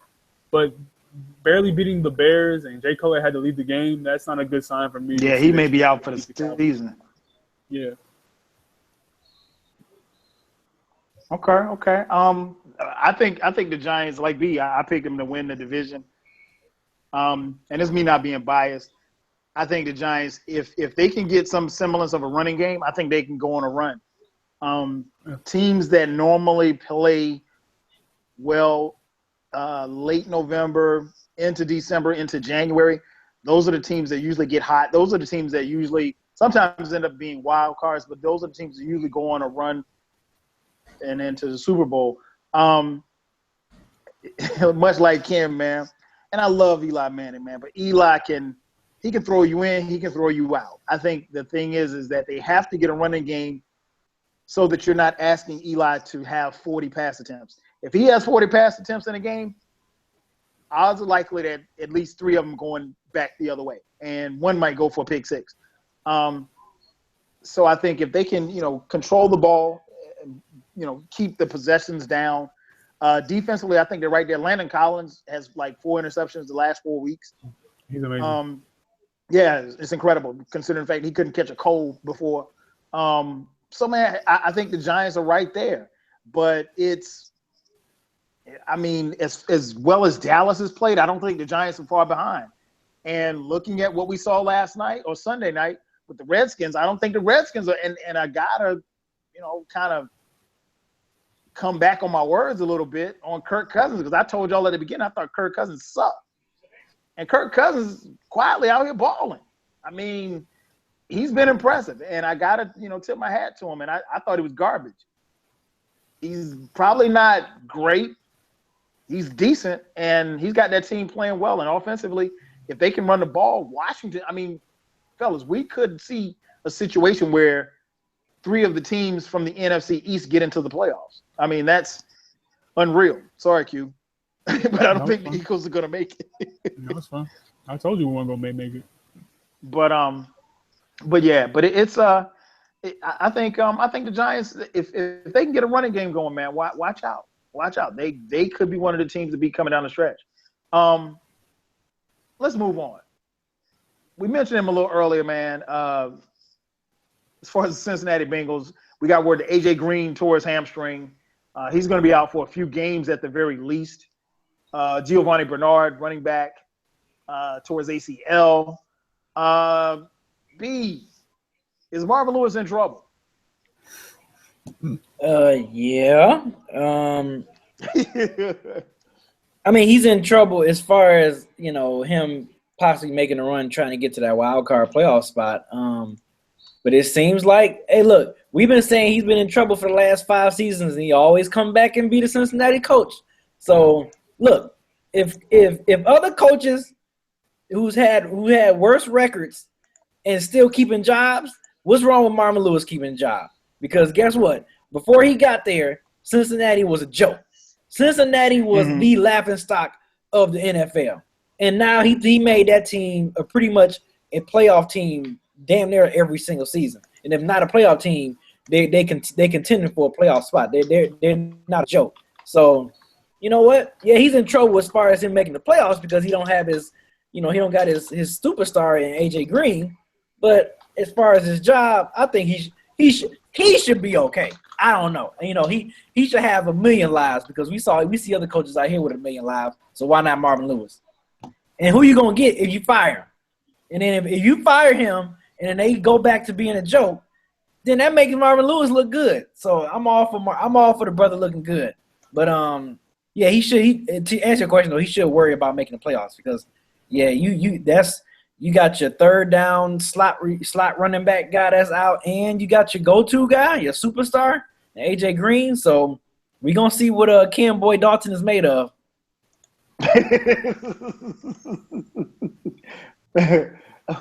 What about you? I'm sorry. What about you, Q? Is not looking too good for Cincinnati, man. Is Marvin Lewis in trouble? Man, he's been in trouble for the last 2 years, man. I'm just tired of the excuses, dog. Like I said, sometimes, man, you just gotta have a change of scenery. Like you just have to do that, and it's not a matter of. If you're so scared as an organization that if you fire your mediocrity that you'll go back to being trash in a place where you'll never succeed ever, because picking a coach is all about taking a leap of faith. It's all about taking a leap of faith to become great. It's all about putting yourself in position to be the best team that you can possibly be. And if you're so scared of leaving your mediocrity and your steady mediocrity to go back to when you were a joke, then you're just caught in a place of complacency that no team should want to be in. It's a place where a limbo kind of where teams should never want to be, where you're too scared to be great, but you're too scared to go back to being trash. Like that doesn't make sense to me. So Marvin Lewis, man, he gotta go, man. He just has to go. And it's not a matter of disrespecting the consistency that he's brought to the Bengals. It's not a matter of even trying to say that he's a horrible coach. It's just saying that sometimes when you're at a job for a long time and things just stay steady and things just don't go to that next level, but you're always at the level of being okay and content, then sometimes it's okay to say, you know what, it's time for me to go in a different direction. It's time for me to take this in a different place where maybe I can inspire a different group of guys. Maybe I can get with new management. Maybe I'm not the right guy for this job. Maybe I'm like, let me put it to you this way. Maybe Marvin Lewis is like the Doug Collins to the Phil Jackson of like the Bulls. Like Doug Collins got the Bulls certain places, but Phil took them to that next level. You know what I mean? It's like with the Sixers coach before Larry Brown came in. There was groundwork laid there, and we were terrible, but we had Iverson, all those guys, and we had pieces. But then we brought in Larry Brown to cultivate all that talent and bring us to a championship. We didn't win it, but we got to that next level that we wanted to get to. So maybe Marvin Lewis has laid that foundation.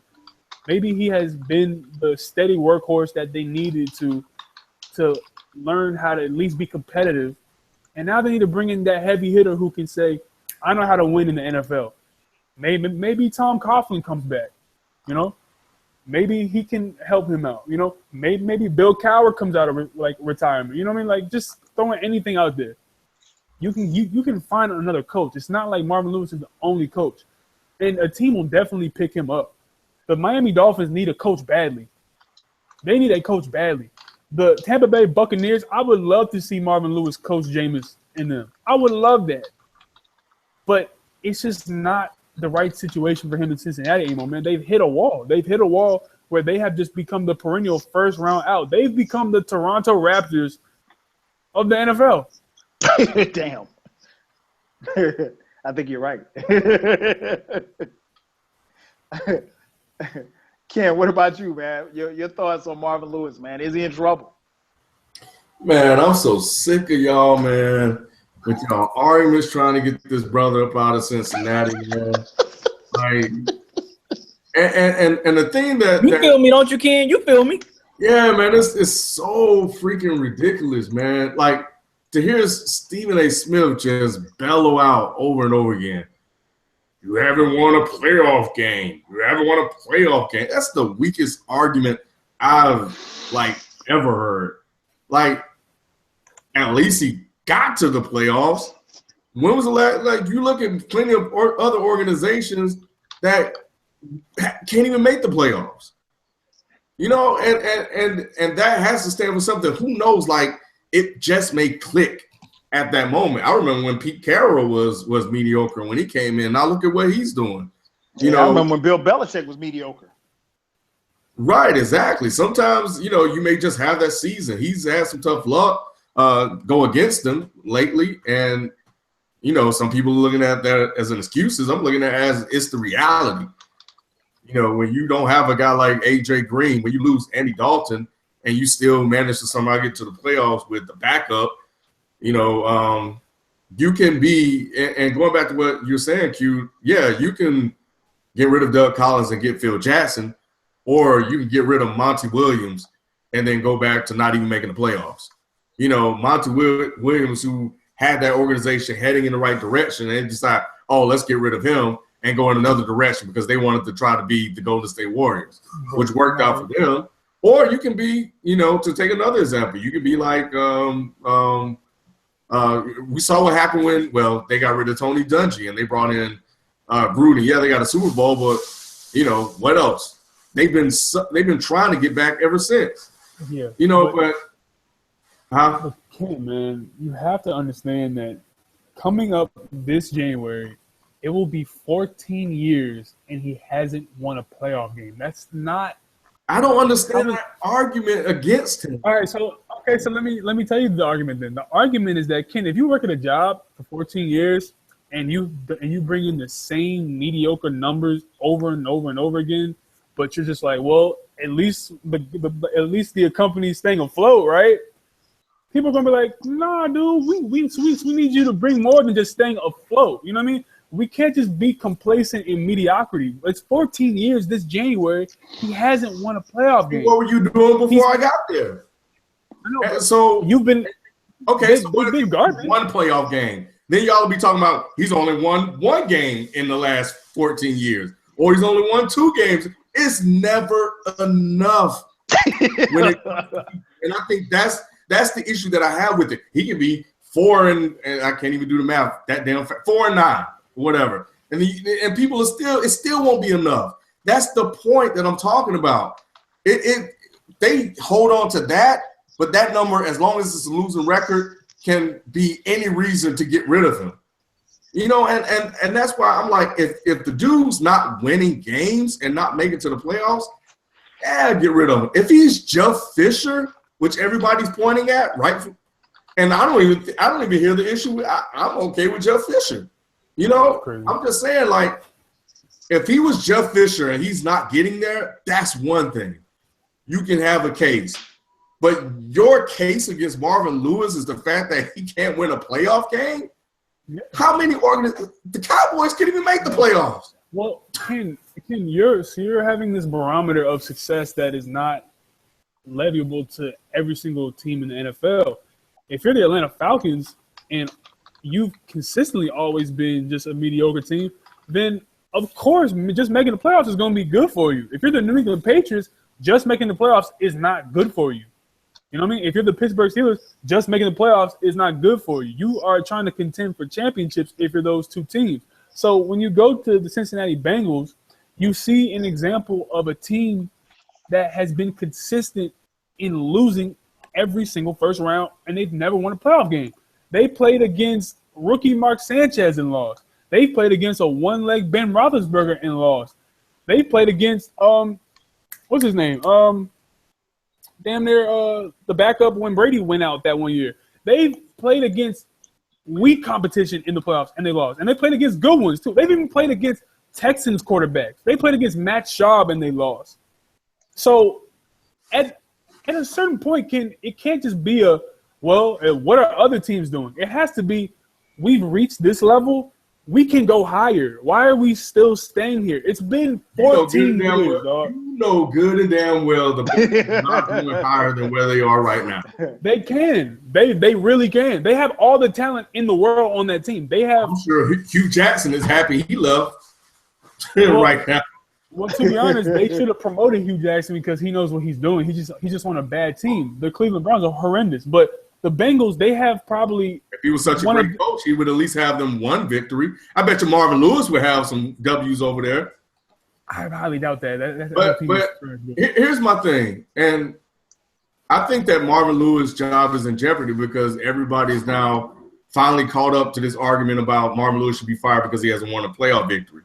And I think that that's what's happening. Marvin Lewis, I felt that his job was – it was barely safe when he was making the playoffs. Now that he's not going to make the playoffs, I don't think that brother stands a chance because now everybody's turning against him.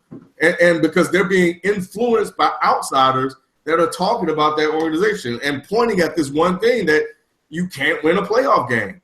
I don't know, man. I think you got to give me some legitimate reasons outside of you can't win a playoff game to get rid of this dude. And not winning a playoff game, that's just not good enough for me, man. So what would be good enough for you? Like, how is that a weak argument? If you are continuing on a path, it's almost damn near been 20 years you haven't won a playoff game. That means something, dog. That's almost 2 decades you haven't done anything in the postseason. The whole point is you have a potential top 3 wide receiver in AJ Green. You have one of, I'd say, a top 12, top 13 quarterback in Andy Dalton. You have a stable of running backs, Jeremy Hill, Giovanni Bernard. You have all those guys. You have a top 10 defense perennially every single year in points and differential. You have all that, and you cannot get me one playoff win. You can't even get me one. And I know it means something to like people when it's like, well, at least he's getting there. Well, sometimes, dog, just getting there isn't enough. You have to actually act on it. You actually have to take it to the next level and use the talent that's allotted to you. And either if you can't do that, that either means 1, the talent isn't good enough, which I don't think that's true, or 2, the talent is just not good enough with your coaching.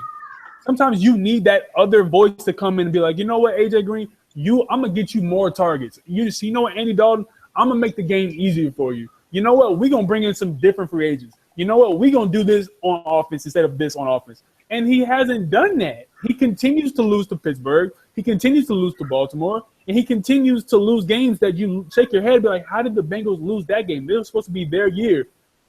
And although he might always pull it together at the end, he never capitalizes on the fact that he has one of the most complete teams in the NFL for 14 years. He's had one of the most complete teams. This year, this team has struggled. But my thing is, and I understand you're saying that sometimes you got to take risks because you don't know what's on the other side. But you know the cliche, man.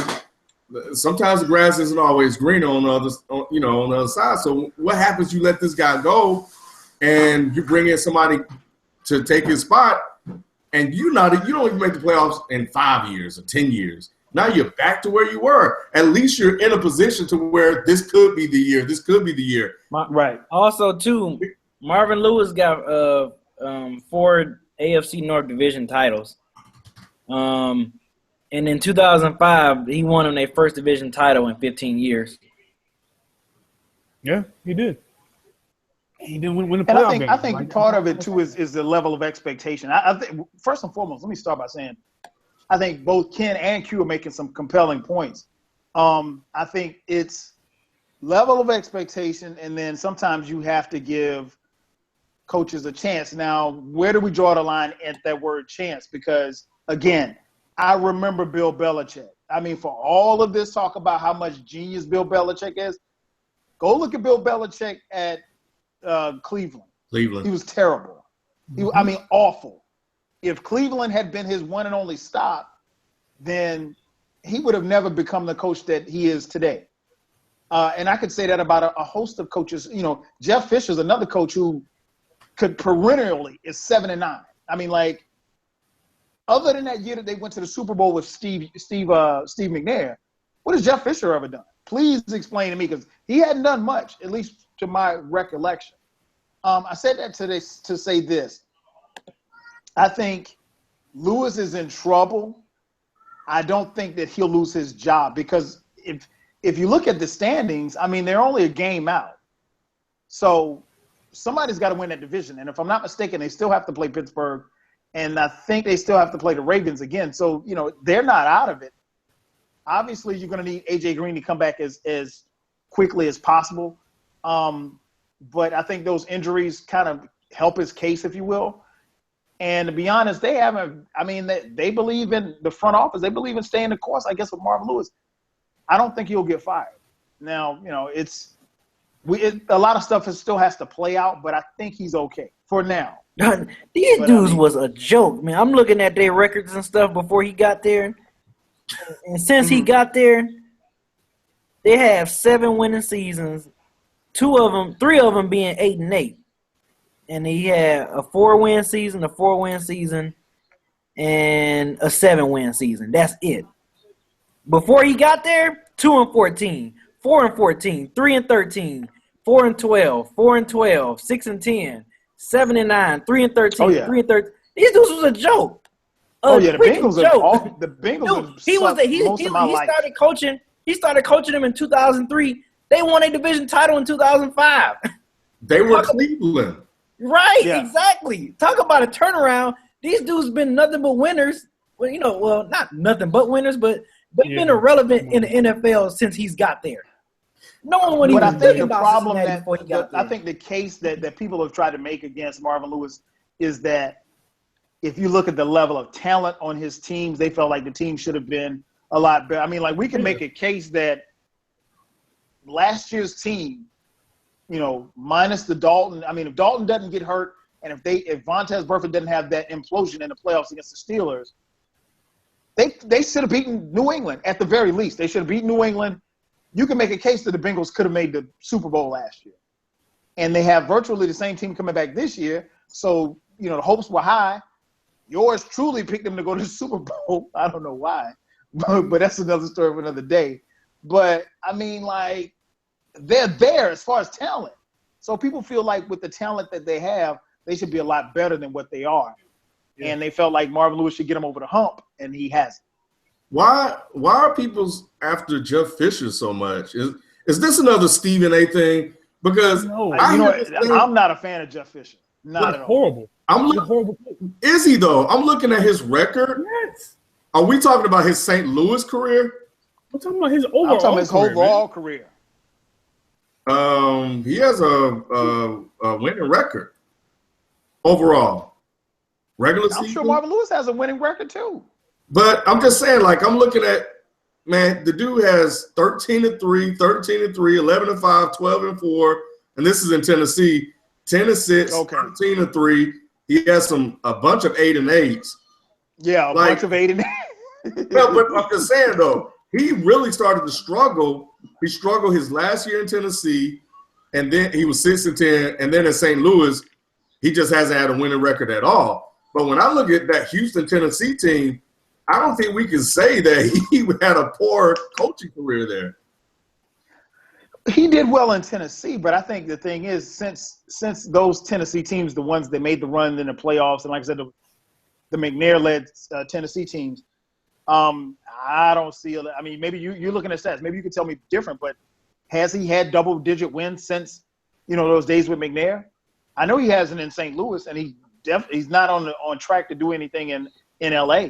But he keeps. I mean, right, and that's why I was asking: is this something recent? Because that's all I'm hearing. Like, people are attacking Jeff Fisher, and if it's because of how he's performed in St. Louis and his last year in Tennessee, okay, there's an argument to be had there. But every time I hear about Jeff Fisher, I hear people talking about 7-9, 7-9, 7-9 every year, and I'm like, I don't see. I see it in St. Louis. It's more so just because of what he's been doing lately. That's all. Because the man had. Okay, so my man he had a winning season since 2008. So at that point, and 2 playoff wins, 2 career playoff wins. Oh, no. I'm sorry. No. It says 2. I'm sorry, 2 recent playoff wins. Yeah, he's 5-6 in the playoffs.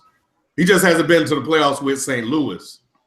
All of that was in Houston. But again, this is like the media takes this stuff and they just find a guy and they start attacking the guy. I think with Jeff Fisher, seriously, this just seems to have came out of nowhere over the last couple of years, talking about how mediocre he was. Let's really look at the St. Louis teams and say, I don't know, can you win much with what he's had there? To be honest. So I don't know, man. It's going to be interesting to see, man. I mean, I think, well, we know Jeff Fisher isn't going anywhere, but Marvin Lewis, particularly with these injuries, I mean, the initial thought was when they heard that A.J. Green tore his hamstring that he'd be out for the season. They're hopeful. At least they're not saying when he's going to come back, but, you tear a hamstring, that ain't something that you're just walking back from. So he could be out the rest of the season. We already know Bernard's out for the rest of the season. So you take away 2 weapons from Andy Dalton. Now you're asking Andy Dalton to be better than what he's been. So we'll see, man. We know, Ken, you're not a fan of Andy Dalton. Let's move on to the NBA, man. And we don't have time for both questions. I want to throw out this LeBron question, man. It came out, man, that LeBron James is giving back 2.5. He's giving $2.5 million to the what was it? And I just had it pulled up here. Give me one second. Muhammad Ali something. It was a Muhammad Ali. Yeah, the Muhammad Ali museum or something like that. And I sent out a tweet right after that saying that I think LeBron, when it's all said and done, he will be more recognized for what he did off the court than on the court. And people would say, well, no, LeBron's going to have this many rings and this is. What do you think LeBron's legacy will be when it comes to his off the court charity? B, I'll start with you. I think it's. I can't really say if it's going to be more than what he does on the court per se. Because for one, he's a basketball player first, so people are going to recognize the things he did on the basketball court first. But I mean, as far as what he's doing off the court, I think it's amazing. Spending a large amount of dollars to send kids to pay through their college, right? I think that's huge. I mean, and we already know that LeBron is no joke when it comes to speaking up on social equalities, for us, for black folks. You know what I'm saying? So he's about that life. You know what I'm saying? And he's real respected from the men that came before him. A la Jim Brown and many others or whatever. And possibly Muhammad Ali. Before he passed away, he probably recognized the greatness and the way that LeBron James spoke up, as far as him being one of the most popular athletes, in this generation right now to do that. But yeah, I think that's not gonna be forgot, but I don't think it's gonna be more so than what he did on the court. You know what I'm saying? Because at the end of the day, he's a basketball player first. So unless he retires and then just be on this whole, unless he just doing everything after he retires, as far as helping the communities out and everything else. But as of right now, if LeBron James stopped playing right now, I think we would still remember him more so of a basketball player than what he did off the court. What about you, Q? I don't really know, man. I think LeBron is just going to be one of those guys who doesn't get the credit. I'll go the opposite. I think he'll be the guy who does a lot of stuff covertly. Kind of like a Sidney Poitier, where he does a lot of things underground. He kind of like moves the money, through paper bags, under like tables to people. Kind of similar to like a Jay-Z. Like, a lot of cats don't really like Jay-Z, but Jay-Z was out there bailing out Ferguson protesters. Like he was really doing that. And right. People don't ever give him that credit. They think he's just a sellout because he doesn't go out there, screaming BLM and all that stuff. But I think LeBron James will be more in that vein where he'll be more outspoken than that. But I don't think his purpose will be, and I don't think he will feel compelled to, and if he doesn't want to, then that's fine. I wish he would. I wish every athlete would, but I wish every black person would also. If he doesn't feel compelled to take a stance after his basketball life, then cool. But I think just giving education and just being a role model to young athletes and young black men in general is already a political enough statement that people should respect. Because when you hear the name LeBron James, it's never 5 baby mamas like Dwight Howard. When you hear the name LeBron James, it's not followed by shot up a club. When you hear the name LeBron James, it's not smash the bottle across a dude's head in like a nightclub. It's literally always, LeBron James had a statement today, or LeBron James gave $2.5 million to the Ali statue. LeBron James is funding all these kids in Akron, and it's always refreshing, and it's nice to see such a superstar, because I can't think of, and can you name me one major black athlete that's never had one controversial life event outside of his sport? Mike Tyson? Nope. Jordan? Nope. Kobe? Nope. Ali even? No. Tiger Woods? No. Can't name one. LeBron James is the only one I can think of. Think about how respectable of a person he is. Think about how much of a role model that is. For a black man to be on TV with his children, with his wife, been with the same girl since high school, put all his friends on, flip their money into businesses, supports them, supports his city, and he cares about his community. Outspoken. So I don't know if he'll get the credit that he deserves after basketball, but to me, I think we should start having a conversation just about how good of a role model he is for kids in general, especially black men. What about you, Ken? I think it'll be a little bit of both, man. I think that, he's doing a good job of solidifying his resume with his on the court career, but I think much like Jordan and Magic Johnson too, he's going to be known for his off the court activity as well. The two of them have managed to make a career out of basketball that extended beyond, the Nets, and I think that that's to be commended. I think LeBron, with his philanthropy, with his activism, just by using his platform and his voice to speak out on things that he's knowledgeable enough to speak out on, says a lot. I think that for him to speak out on stuff in the position that he's in, when we look at Jordan, we talked about Jordan, and many people have talked about Jordan and how he stayed away from that type of stuff, is something to be He's to be commended for that as well. I think he's going to do a lot for that city. He has a big heart. He means well. And he hasn't, so far, we haven't seen any shady business practices from him. He really, to me, comes across a lot like Magic, more than Jordan. And that, you know, for me, means a lot, man. To give that what he did to, much like Colin Kaepernick, and it's almost like a blip on the radar. Nobody really want to talk about it. But he's putting his money where his mouth is, and LeBron has always done that. And people and Colin is doing that as well. And we have to respect that. Not only did he say he was going to do it, he's doing it. He's laid out a plan. LeBron with the decision, what he did with the decision, people are not even considering. People looking at like it's all about LeBron and him making this big announcement when I think that was just part of it. What about the boys and girls kid that he's impacted by being there with them in that moment and what he managed to do for them? So I think he's ushering in, and I hope that what he's doing will resonate with the people that come after him.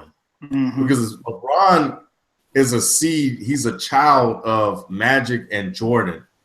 And he's a businessman first and foremost in the NBA. He's just using the NBA as his business. And he's launching off of that. I think what you're going to see, LeBron is taking what Magic and Jordan has done, and he's taking it to another level. You know, we haven't even seen Kobe do the things that LeBron has done. We haven't seen Derek Jeter is almost there. You know, but he hasn't done that yet. LeBron is really out here doing it. And I'm curious to see who comes after him and learn from him. Right. He's always willing to mentor the people that are coming out after him. So he's going to have a huge impact on people and children's lives and kids' lives for years to come, man. You want to place a bet on that, Ken? I think it would be Karl Anthony Towns. You think so? I think it'd be Karl Anthony Towns, man. The way I see him talk, it's you know, Q. I think it's going to be hard because of LeBron's stature and like Ken said, and I'm not disagreeing with you. I just think, like, first of all, this is somebody who's a superstar. I mean, like, he is easily the most recognizable athlete on the planet. Yeah. And I think the thing is that it's very interesting that LeBron is from he's a child of the Bird Magic Michael era, but business-wise and how he's positioned himself both politically, socially, consciously, he's like on a whole nother level than where they were at their prime. I mean, like, Magic did a lot, but most of Magic's goodwill and everything like that happened post-career. I mean, like, the idea of taking high school kids or elementary, middle school kids and saying, okay, you know what? If you do this, I got your college covered. I mean, that's more than anything. I mean, because you can't do anything without an education. So I think that along with his other, philanthropy, I think that speaks volumes to who LeBron is. And we just haven't seen this from a superstar on this level. Yeah. That's all. And that's not to say that Cat couldn't do it, but he's not a global superstar such as LeBron. Yeah, I think you have to have like the recognition first, actually, to do this, because as a black athlete, you have to have you have to be undeniable in every space to do something of this sort. Like, you couldn't just be like, some scrub on the Sixers and do this. Like, because no one cares. Like, it has to have meaning behind it. And it means more when a guy like a LeBron James says, you know what, kids, I care about your future too, because no one cared about mine but my mom and the people around me. And if I had a guy who looked out for me financially and looked out for me and sort of a mentorship role, then maybe I could have gone even farther than I did now. And I think he understands that. And I think he understands the fact that a lot of father figures are not in our homes right now, or they're working too hard and they can't really give their kids the necessary leadership that they need, especially in places like the inner city of Akron and Cleveland. And for him to do that, I really just like think we need to start having a conversation about just LeBron is the prototype for how to carry yourself as a professional athlete, man. He needs to be taught in classes. He needs to be taught in classes. Like, how does people don't understand how crazy this is that he put his childhood friends on and put them in a position to where they could make money so they're not leeching off of him. So that's literally needs to be taught in sports management classes. That needs to be taught in athlete courses where they teach athletes how to manage their money, because a lot of athletes have those friends who are from the neighborhood and say, yo, so you forgot about us? Instead of me handing you out money like, Ron Artest did, or like, name any other athlete like Warren Sapp, teach your friends how to get money on their own so they don't have to come to you. You know what I mean? Like, he is the prototype, man. We need to give him that credit. Oh, no doubt. I agree 100%. So it's going to be interesting to see what his legacy is, and obviously he has a lot, like B said, he has a lot more to add on the basketball end. And I think, once his playing career is over, and we've seen him jump into the political arena, sky's the limit for this dude, man. And like you said, Q, and we talked about it last week with the whole posse thing, to what he's done and what he's going to continue to do. And he's got a vision, and he's done a lot for somebody who's given everything, and he's been more than advertised. And I think, regardless of whether or not you like the Cavs or not, regardless of whether or not you like LeBron or not, I think you have to come in and tip your hat to what he's done, because he's been nothing short of phenomenal, both on and off the basketball court. And that's saying a lot, considering, the athletes that have come and go. It's almost time to get up out of here, as we do each and every week. One got to go. Of course, these are not my ideas. These are from the mind of my homeboy. You can find him on Twitter at Eclectic with a K, or you can follow him on Twitter at one gotta go. So let's get it cracking. B, one gotta go. Social media sites: Snapchat, Instagram, Facebook, or Twitter. One gotta go. Snapchat. Q, what about you? Man, only old heads use Facebook, dog. Ain't nobody using that no more. Hey, he's saying that as I'm typing on Facebook right now as we speak.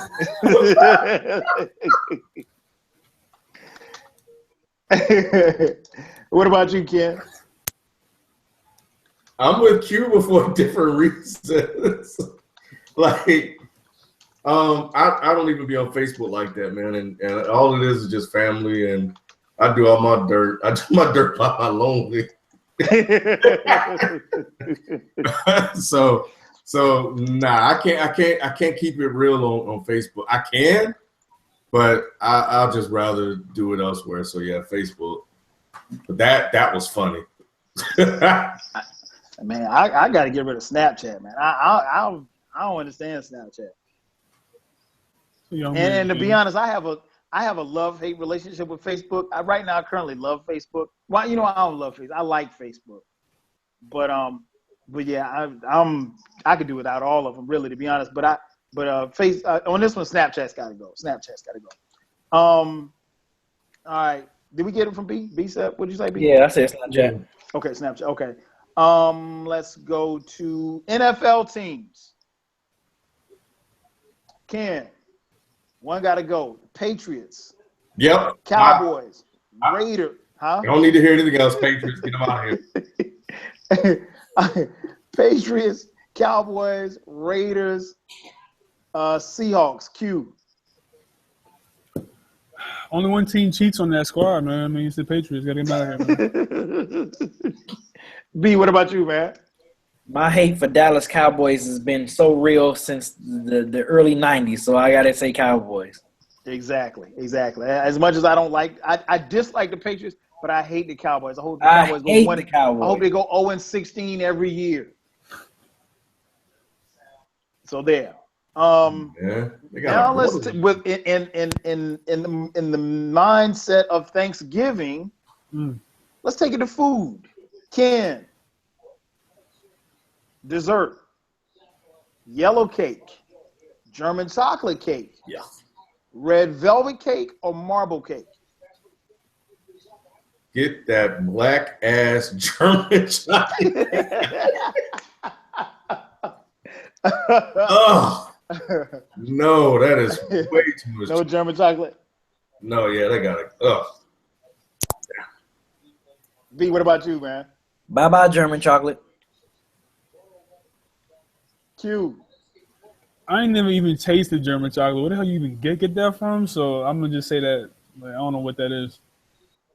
You ain't missing nothing, Q. You ain't missing. Yeah, you ain't missing. Yeah, German chocolate got to go, man. It's not that good. I don't eat chocolate cake anyway, but it's really not that good. Yeah, I don't like chocolate cake. I love chocolate cake now. Nah, this German chocolate is awful. Yellow cake, chocolate icing. That's all I want. There you go. Hey, I'm with you on that one too, Ken. I'm with you on that one too. All right, so more food. Then this will probably be on your menu on Thursday. Q. Collard greens, black-eyed peas, candied yams, or mac and cheese. One got to go. Repeat the first one. Collard greens, black-eyed peas, candied yams, or mac and cheese. I love collard greens, dog. So I can answer. I probably had to say, to be real with you. Okay. What about you, B? Mac and cheese.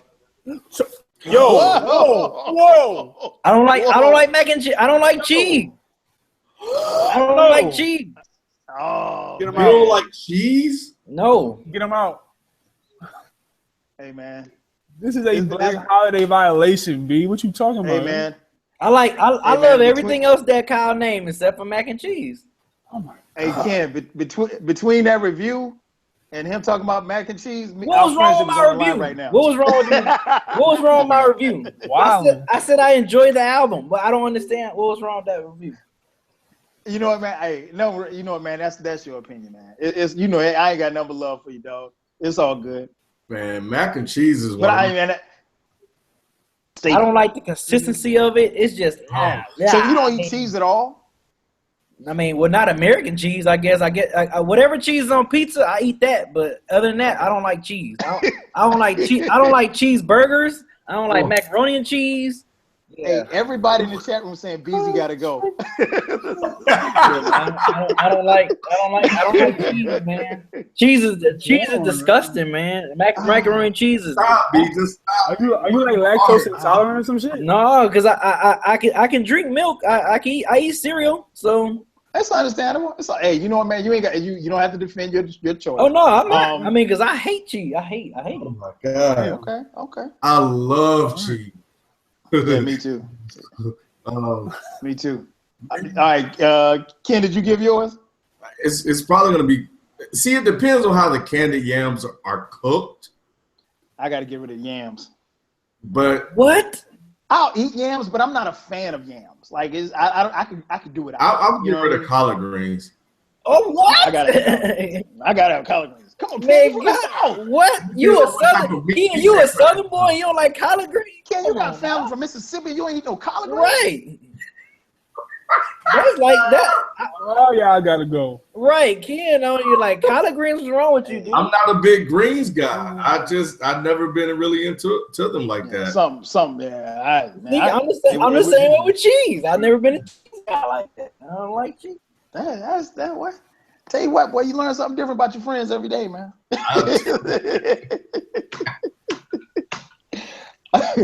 All right, man. We got two more before we get out of here. Let's take it to music, man. Albums. Q. Dirty Sprite 2. If you're reading this, it's too late. Dirty Sprite 2 by Future. If you're reading this, it's too late by Aubrey. What's his name? Drake. To Pimp a Butterfly. And Dreams worth more than money. Big Mill. Dreams worth more than money. Gotta go, dog. Don't nobody listen to that shit no more, man. Like, come on now. Who is dreams worth more than money? Who is that? It's Meek. That's Meek Mill. Meek Mill. Like, I didn't know you didn't know that. No disrespect to Meek. I mean, the game already been disrespected. That sounds too like much. a lot of shade, Q. Sounds like It's a not lot of shade. Q. It's not shade. Okay. Just know that no one listens to that shit no more, man. So we've been off that. Okay, but I mean, at one point you listened to it, right? I listened to it twice and I was like, this shit is trash. Like, it's not really that like good. And I'm a Meek fan. I've been a Meek fan since 2006. I was extremely disappointed with that man. So you get rid of that before Dirty Sprite too? Yeah, at least Dirty Sprite 2 got like stuff that you can turn up to in the club or like, pregame or something. But other than that, nah. Okay. All right, Ken, Dirty Sprite 2. If you remix, it's too late to Pimp a Butterfly and Dreams are worth more than money. Can I just keep one? Yeah, you can do that. I'm with Q, man. Get me up out of here. Okay. Yeah, this was tough just because you gave me 3 albums I didn't really care for. But out of all of them, yeah, I'll get rid of Meek. Yeah, I'm the same way, Ken. There's only one that I've actually listened to more than twice, and that's the Pimp a Butterfly, which ain't going nowhere. What about you, B? I would say if you're reading this, it's too late because I never listened to Dreams Worth More Than Money, so I can't really. Okay, I thought y'all reviewed that one. We did. Did we, Ken? Well, I thought we reviewed did. Dream Chasers 2 or something like that. I don't know. I can't remember. Y'all it was a while back. You didn't like that one either. Huh? You didn't like that one either, B. That joint came out last summer. Dream Chasers 2? Dreams Worth More Than Money. Dream Chasers 2 came out like 2012. Yeah, I was about to say that one was so we reviewed that one. I don't even remember listening. You know what, B? I'm not sure. Wow. I'm guessing on that. I'm just going by what I reviewed. You know what? If you reviewed it and you don't remember, then it probably that's a bad. that's awful. Then I do not remember that, man. But I would probably go by that the Drake joint. Like Q said, at least Dirty Sprite 2 got, and I said in the review, it's strip club music. I mean, that's the perfect soundtrack to play in a strip club. So, I mean, I can definitely see myself, liking the sound of Dirty Sprite 2 while I'm in a strip club. But, yeah, I guess I got to go with Drake because I don't remember that Drake. I can't put an album in there that I haven't listened to, so I'm going to go with Drake. I'm getting rid of Dirty Sprite 2. Much like you, I like strip club music, but I want to hear some Luke. I don't want to hear this. You say you want to hear some Gucci? I want to hear some Luke. Oh, speaking of Gucci, man, shout out to Gucci, man. I don't know if you guys saw this. Yeah, it's on Twitter. Gucci, he man, proposed. He proposed to his girlfriend at the Hawks game tonight. Wow. Shout out to Gucci. And she said yes. What else was she going to say?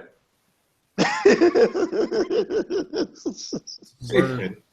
for Gucci, man. That's what's up. That's what's up, man. Good. And if y'all didn't see it, if you didn't see the clip, it's on you can find it on Twitter or whatever like that. He didn't even kneel with that, man. Yeah, he didn't even take a knee. I mean, he did a straight G. He was standing up. She had like the pink hair and the long nails. I mean, like straight off of Campbellton Road. So I mean, yeah, shout out to Gucci for getting engaged. Much luck to you, my brother. He did it standing up. He ain't even kneel down or nothing. Yeah, no, he's OG. OG. All right, man. Last one before we get out of here. Ken, only built for Cuban links 2. My Twisted Dark Fantasy, Blueprint 3, or Thank Me Later.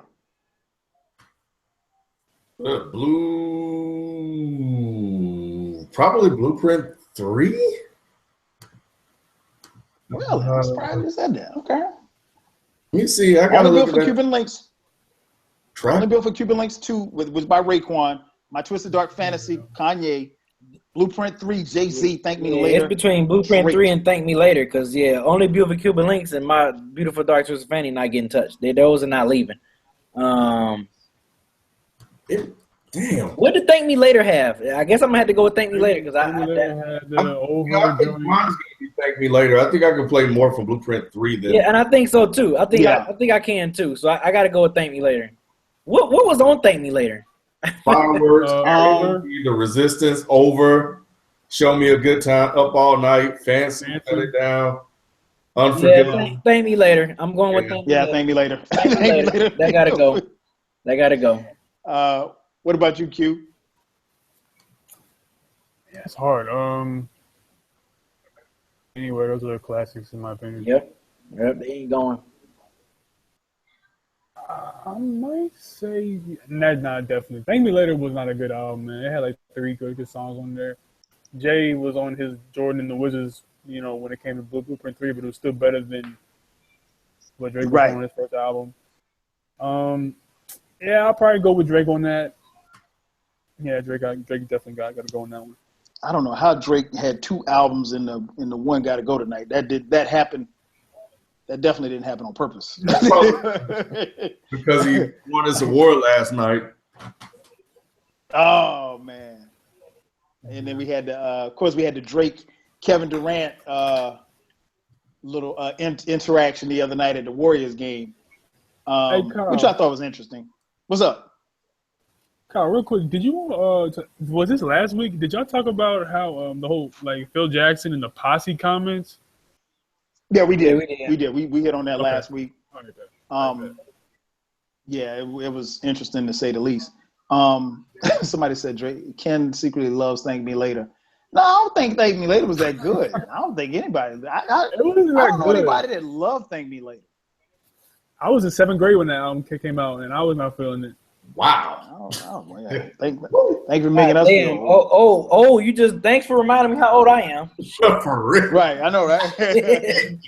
God damn. Oh man. Or if you guys haven't done so already, man, get a chance, check out your boy. I got a chance to kick it with fellas from Dead End Hip Hop, man. We did an album review of Tribe Called Quest's We Got It From Here.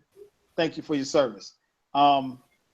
Review is up. It just came out today, man. Shout out to Rod for getting it done, putting it up, man. Definitely appreciate it. Had a lot of fun. A lot of fun being back with the fellas, man, doing an album review. Somebody on here didn't like it as much as I did, but it's all good. Oh my God. But I still like, man, you know what? Ken, now I know how Mike Seatown felt about To Pimp a Butterfly. Because remember how me, you, and FIFO was like, man, this album is amazing. And Mike was like, this album was great, but I just didn't love it like you guys. Yeah. And Mike said that he liked the album.